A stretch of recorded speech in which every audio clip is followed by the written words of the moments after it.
Hi, thanks for joining me. Today I want to do an anime that I watched video. I'm going to start off with something that is a bit of a spoiler for my pickups. That's Ranma 1/2, the third Blu-ray box set. This is something that I really am enjoying watching, and this time too, this actually helped me get through a really difficult experience that I just went through over the past couple days. I'm kind of still recovering from. I had what I guess you call a panic attack, and I didn't know. I had heard the term before, but it wasn't anything like what I was expecting that kind of thing to be. It was frightening. I thought I might be having a heart attack. I thought there was a chance, I might die. But, I get the impression that it's basically these physical symptoms of something that's kind of more of an emotional, reaction. But, it was nothing that I would wish on anyone. And I did find out too that it seems to be something that's relatively common. Certainly not anything that I think is to be taken lightly. But several of my friends have gone through them. My mom, neighbors and things like that. So it does happen. But it was really scary for me. Definitely the first day in particular, I really didn't feel well still, and watching this really helped, just to have something normal and enjoyable and fun to really distract me from how I was feeling and from being afraid. And anyway, the season itself was great, and this show, I think it gets better with age. It's one of those things where I think as an adult now, I almost appreciate this even more than when I originally saw it. And I never saw a bunch of this series. I think I got through the first couple seasons. So this, I think, was all new stuff for me. And, really just, this does feel like a maturation and, a culmination of the stuff that Rumiko Takahashi was doing in Urusei Yatsura and Meizani Koku. It's certainly, I don't know if it quite has the same drama that Meizani Koku has, even though that's also a romantic comedy. But I don't know if I really appreciated some of the subtleties of the interactions that the characters have in this, and just sort of the different feelings that are being dealt with. This is really just a great series. It's tremendously enjoyable, and I'd definitely recommend it to anyone. I really enjoyed this season. Next up, of course, I watched some more Urusei Yatsura. I have here, this is volumes 37 and 38. So more good stuff here. Some of it may have had to do with how I was feeling, and I probably should actually go back and rewatch one or two of these episodes.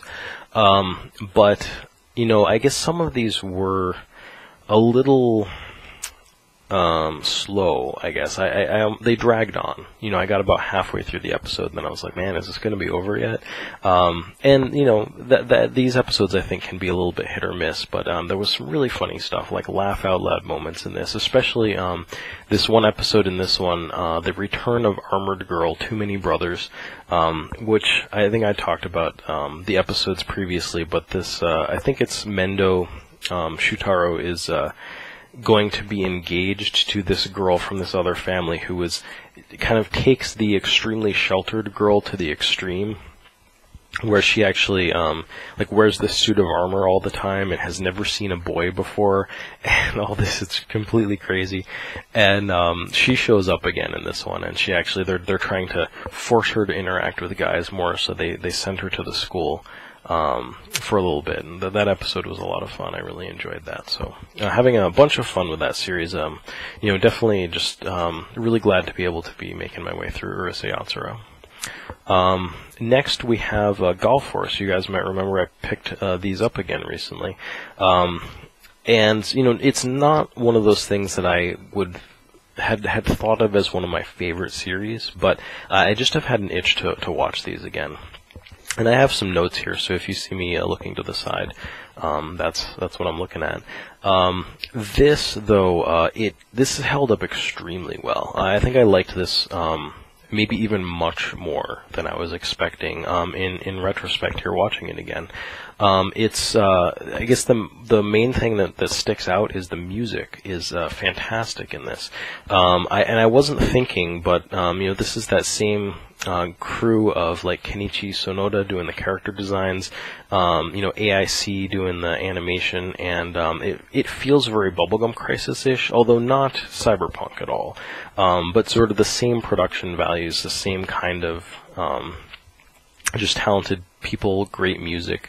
There are at least 2 or 3 excellent vocal tracks in this that I really like, and the story itself is it's kind of part clever, part cliched, but I don't know that really works against it. I think it actually works quite well, and really it comes off feeling kind of classy, I guess, which is weird to say about something that crams probably 2 or 3 shower scenes into a 1.5 hour feature.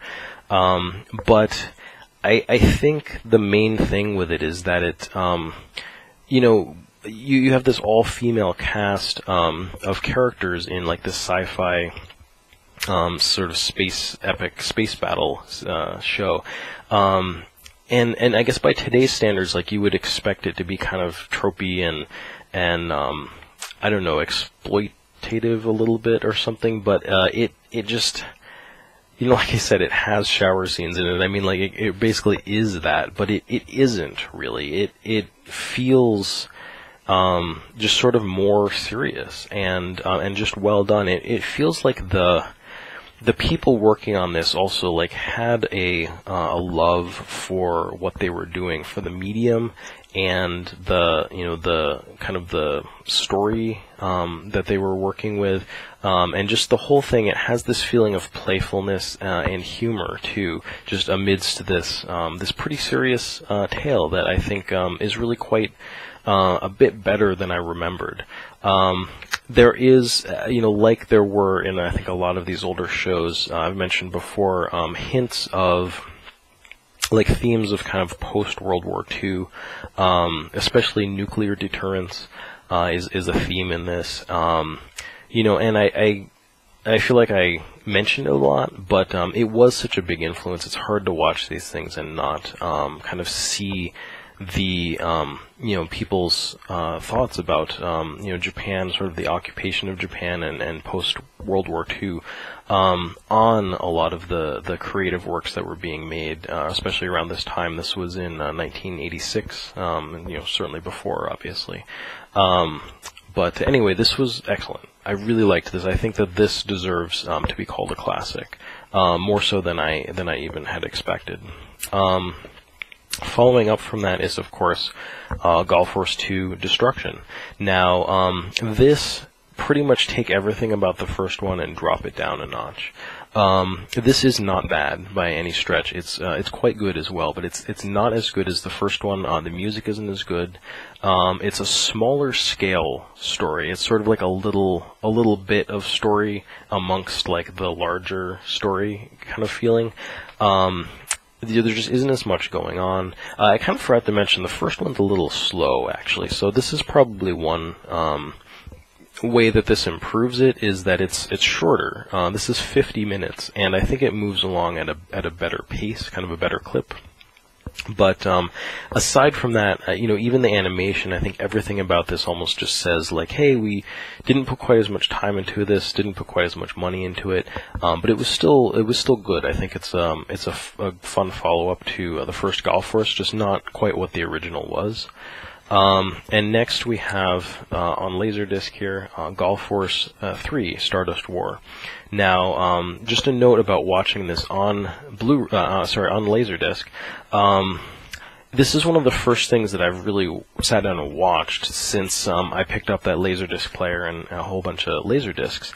And especially something that I don't know that I'd even seen back in the day. And it's fun watching this because it's not like watching a DVD where you get that real DVD quality, but it's still on disc, so you get that disc quality. It's a really stable picture.